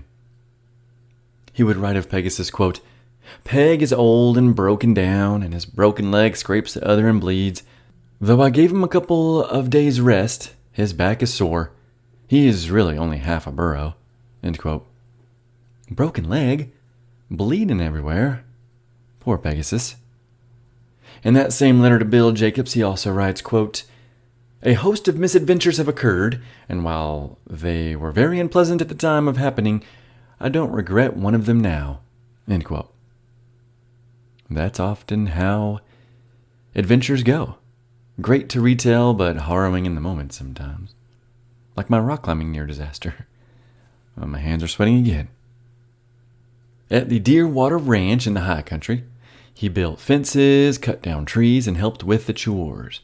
In between helping, though, he would hike the gorgeous San Francisco Peaks, the place the Kachinas emerged from for the Hopi.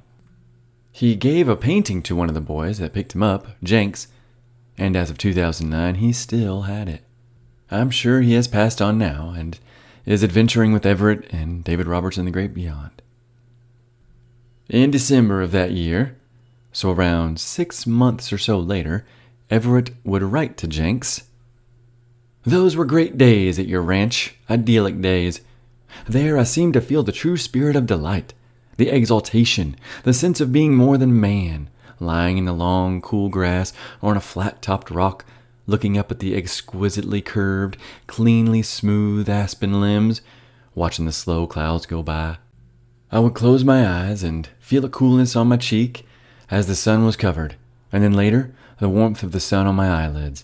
And always there was a soft rustling of aspen leaves, and a queer sense of remoteness, of feeling more beauty than I could ever portray or tell of." End quote.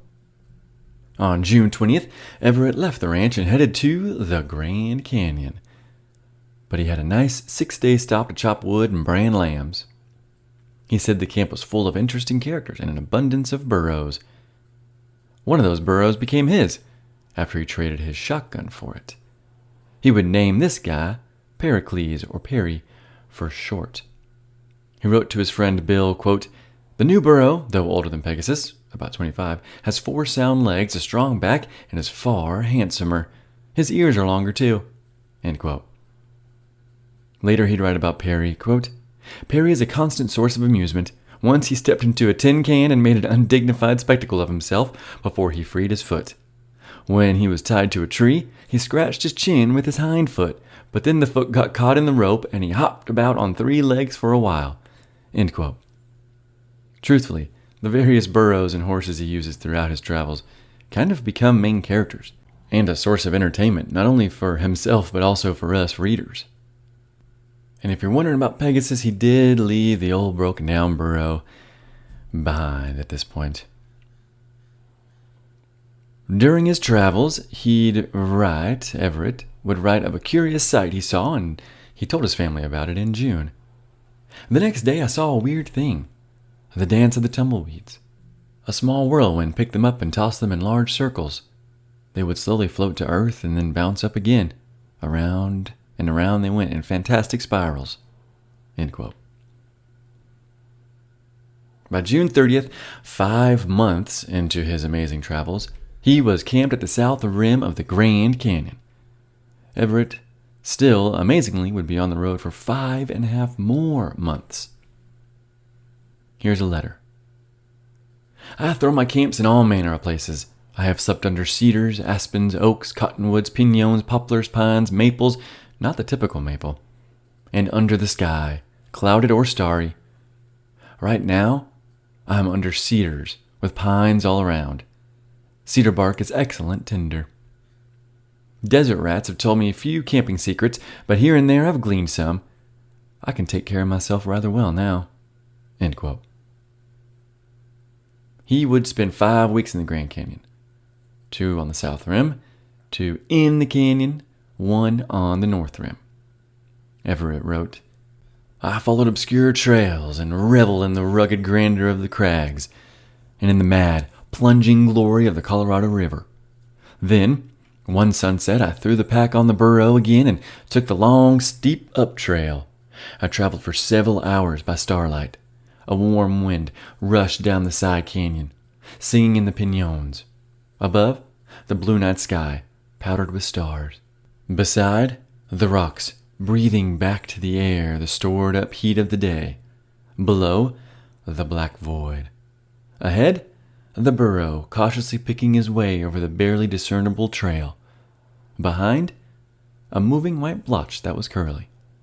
End quote. During this time, at the Grand Canyon, he wrote that the temperature would reach 140 degrees. Now, that's not very likely, but, it's not too far from exaggeration. 120 degrees Fahrenheit is the record for the Grand Canyon. It no doubt felt like 140. I have hiked down to Skeleton Point on South Kaibab multiple times. Every time I have started with many, many layers on, dodging ice and snow as I descended to watch the sunrise on that sacred spot for me. Then I began the ascent, and at regular intervals I was shedding layers and just drinking liquids until I made it to the top. Every time I'd be covered in sweat. And by the time I make it there, the pack is so full of coats and undershirts and my hat, all the water I brought is nearly drained as the sun beats down on the forever rocks of the canyon. So I know the heat at the Grand Canyon. And to alleviate this heat, Everett would go swimming in the violent and muddy red of the Colorado River. But one time, he swallowed an unhealthy amount of this soupy liquid. Ooh. At Phantom Ranch, which is nestled at the bottom of the canyon, below the two trails of South Kaibab and Bright Angel, and where you can stay the night, you can recoup during the day and even post some letters from there. They send a mule train down there every morning, I believe, to pick up all the letters that people post from there. Well, at Phantom Ranch, there's a suspension bridge, still up today, that allows you to cross the south side to the north or vice versa over the Colorado River. If you're coming from the south and the weather's right, you can head right on up to the north rim. Everett was wanting to cross this bridge, but Pericles' mule did not fancy the idea. Eventually, he wrote in a letter to Bill, quote, "I finally banged him across with an old shovel," end quote. That'll do it. On August 1st, Everett cryptically wrote to Bill, quote, "Recently, I had the most horrific physical experiences of my life, but recovery was rapid," end quote. And that's all we get. We'll never know what happened. In the meantime, his parents were writing to request they meet him in Arizona and bring him back, even if they had to bring his burros. But he declined and said, quote, "I have no craving for the city life," end quote. Amen, kid. From the North Rim, Everett traveled 9 days toward Zion National Park. And that is some rough terrain and territory, to be sure. If you listen to the D&E Expedition episodes, I covered the land that he's going through now pretty extensively. It's right before the crossing of the Fathers. This is the Uinkaret Plateau and the Pink Sands and the Hurricane Cliffs. Everett wrote of Zion, quote, "Zion Canyon is all I had hoped it would be," end quote. But that's really all we get from there. Except for this line about him possibly being a little tired of the vagabond life. To Bill Jacobs he wrote, quote, "I write by firelight. The crest of the sandstone cliffs is bathed in moonlight. I know it is beautiful, but I can't feel the beauty," end quote. Some of this burnout was because he got a bad case of poison ivy, which he was very, very allergic to, like hospitalized twice in his life allergic to. To Bill he wrote, quote, "For 6 days I've been suffering from the semi-annual poison ivy case. My sufferings are far from over. For 2 days I couldn't tell whether I was dead or alive. I writhed and twisted in the heat, with swarms of ants and flies crawling over me, while the poison oozed and crusted on my face and arms and back. I ate nothing. There was nothing to do but suffer philosophically." He would go on to write later, "I get it every time, poison ivy, but I refuse to be driven out of the woods," end quote. To be clear, he may have been confused on what caused poison ivy. At this time in his life, he may have thought it was a seasonal allergy, although later he will understand that it is something that you get by touching the nasty, poisonous plant that irritates your skin. At least we don't have the gimpy stinging tree, which causes intense pain for weeks or months and makes you wish you were truly dead as it fills you with anguish and despair. No thank you, Australia.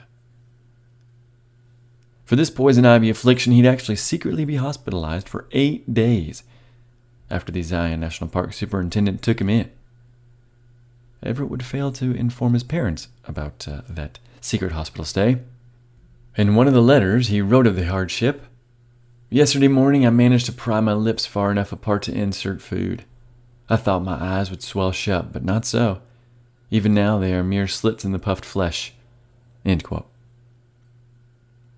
Because of the pain and the lack of movement during this bout of dangerous ivy, Everett writes a rather reflective letter that is still discussed among the cult members today. It goes, quote, "My friends have been few because I'm a freakish person, and few share my interests.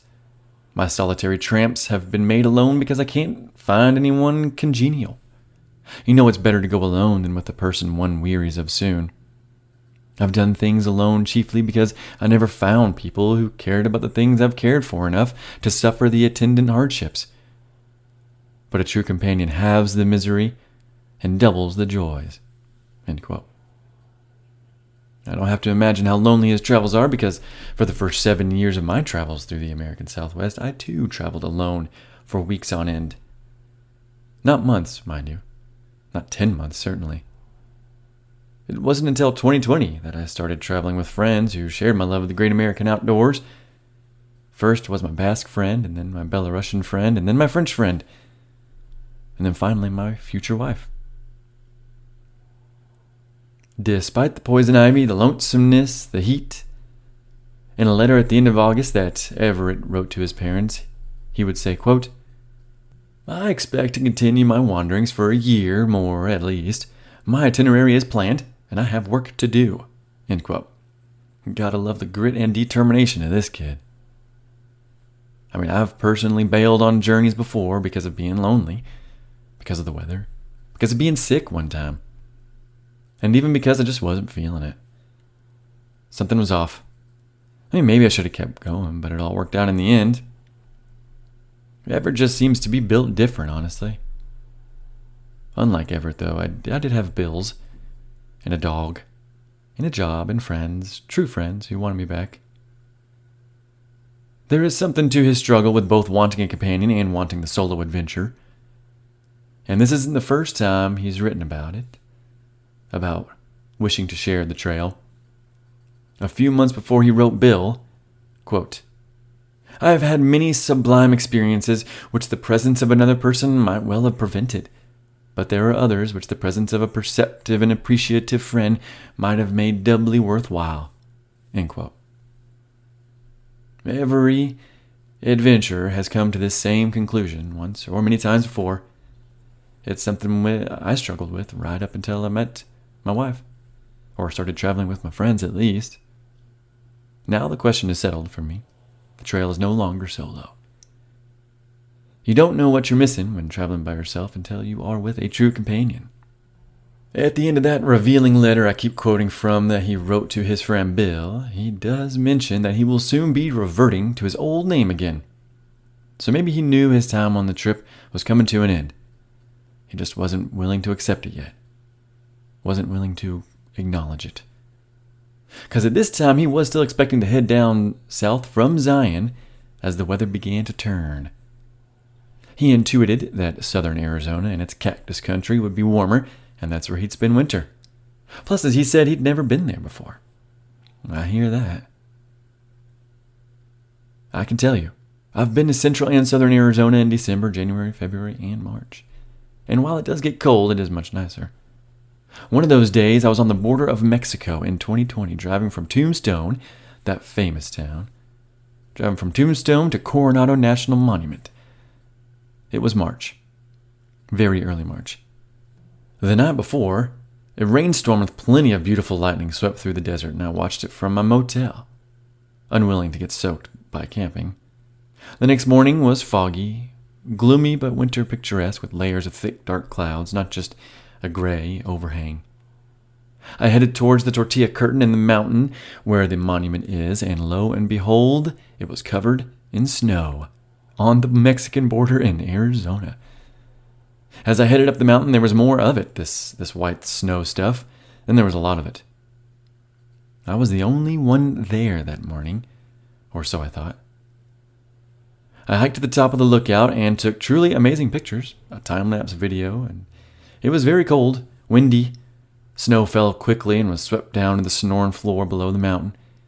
Desert vegetation, like cacti, yucca, already alien-looking, or now white with snow. Even more extraterrestrial somehow. I couldn't say for certain where I was. It seemed I could have been anywhere. The sun broke through the fog and highlighted the mountains. I snapped quite a few pictures. I'll put them up on the site. Returning to my truck, I was stopped by a voice coming from a small pavilion by the restrooms. He needed a ride to town, please. It was too cold and snowy to start his truck on the Arizona Trail that day. He was in shorts. He looked very unprepared. Kind of frail. His name was Butterfly. He didn't know how mountains were formed, it turned out. He did not like my gun, which sat in the center console. I should have hid it. At the gas station in town, he hinted he could go a little further. Maybe, please. But I replied, it had been fun. It had not. But it had been interesting. I rearranged the truck back to my liking after leaving him at the gas station, and off I headed towards Tucson.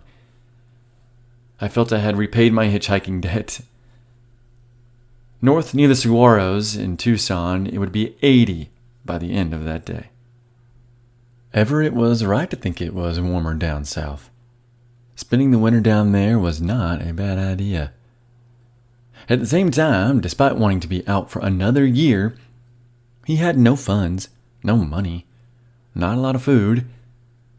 His parents graciously sent plenty of all of that to him, despite the raging of the Great Depression and their lack of funds as a family. He just could not continue to sustain himself. He was only 17. He was truly grateful to his parents for all that they'd sent, but by now he was solely dependent upon that gratitude, and he was expecting it to continue forever, it seemed like. Maybe he knew he couldn't do that to his parents. Roberts wrote of this conundrum, quote, "The unabated affection in Everett's letters to his parents does not ring of cynical manipulation, as if he were posing as a dutiful son in order to keep up the flow of his allowance. The love sounds genuine. One must chalk up Everett's fending off his parents' attempts to control his life, at the same time as he pleaded for supplies and cash, to the sense of entitlement in which he had baked since childhood. At his most selfish, he treated his parents almost as though they were patrons committed to supporting a budding artist through thick and thin." End quote. But that certainly couldn't last indefinitely. He was truly and honestly attempting to make it on his own, but to quote him about the difficulty of making a living being an artist, he wrote, "Not for God's sake, or yet for hell's sake, can I sell any of my paintings. The world does not want art. Only the artists do." End quote. He was indeed aware of the Great Depression, don't get me wrong. He constantly wrote about the poverty and lack of work in nearly every town he traveled through. Makes me a little shameful for complaining about the economy these days. We still have so much to complain about, I guess, but it's all relative. At the same time he was asking for money, he was refusing to go to college. It was not something he ever envisioned himself doing, despite his love of learning. But he was not a classroom learner, really. He would write to his parents in September saying, quote, "I studied the junior college pamphlet, and I don't feel enthusiastic. The place must be like a jail, with all the rules and regulations. What an anticlimax it would be after the free life. There was nothing in the art course that seemed worthwhile." End quote. You can't blame him. His parents, although disappointed, were still understanding. They would then ask him if he could send his journal home at least so they could read it, which had been tradition up to this point in their lives. But alas, Everett rebuffed them again and said he could not send it, for it was too personal for anyone but the author to read. He was becoming a man, with his own thoughts and dreams and feelings. Unfortunately, this journal has been lost like so many other treasures of this earth. And that story of how it becomes lost will be in the 3rd episode of this series. It is frustrating. In early October, he is stranded on the south rim of the Grand Canyon. And while there, he writes this to Bill. It's a long quote, but it's a really good one. "For 8 days, I traveled from Zion to the North Rim, a distance of 150 miles by my route. If only you could have seen what I saw then. But you didn't, and as a picture is supposedly equal to 1,000 words, I'll send you that when I reach the South Rim. One of those sunsets will always linger in my memory. It was after a day of struggle, of violent hailstorms that beat down like 1,000 whiplashes, and of ferocious, relentlessly battling winds. Then sunset, at my camp on a grassy spot in the sage. Far to the north and east the purple mesas stretched. Cloud banks arched everywhere overhead, stretching in long lines to the horizons. There was an endless variety of cloud forms, like swirls of smoke, like puffballs. Here and there, where a sun shaft pierced a low-hung cloud bar, the mesas were golden brown and vermilion. Then the treeless western hills were rimmed with orange that faded to green and deep blue. A cold, clear breeze caressed me, and the full moon rolled through the clouds. The lunatic quaver of a coyote, silence, and sleep. Winter is close at hand. The maples are crimson, and flurries of yellow aspen leaves swirl about with each breeze. On many hillsides the yellow leaves have blackened, and the trees stand bare and silent. Soon the snows will be here, but I won't. End quote. I love that line. Soon the snows will be here, but I won't. Something he writes his brother at this time, while at the North Rim, combined with his hauntingly good line, they leave something like the taste of sadness in the reader's mouth, because this is what he wrote to Waldo. Whatever I have suffered in the months past has been nothing compared with the beauty in which I have steeped my soul, so to speak. It has been a priceless experience, and I am glad it's not over. What I would have missed if I had ended everything last summer. End quote. Ended everything last summer. Ended how? Ended what? The wanderings, the adventuring, his life? This has become a famous passage to his devotees, to the cult members who suggest this ended everything last summer line is about his contemplation of suicide, and that his brother knew about this contemplation. This has influenced many people into believing he committed suicide less than 3 years later in the Utah desert. But I don't know. It is one of the pieces of the puzzle. Ended everything for that young man could have meant ended his journey and dream, like of traveling or of being a vagabond. It meant he could have given up his lifestyle and chosen school and a career. I'm not convinced he was suicidal, but how could we ever know what the boy was really thinking? Also in that letter, he quotes from this long-lost journal, and it's beautiful. It's very well written. And it puts you right there where he is journeying in the southern Utah and northern Arizona high desert badlands and sandy canyons. I will not quote from it because it's long, and everyone should just read A Vagabond for Beauty. Or better yet, the combined letters and journey sequel to Vagabond.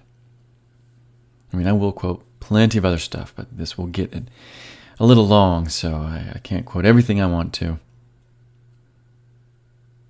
But he did say this about the grandest of all canyons.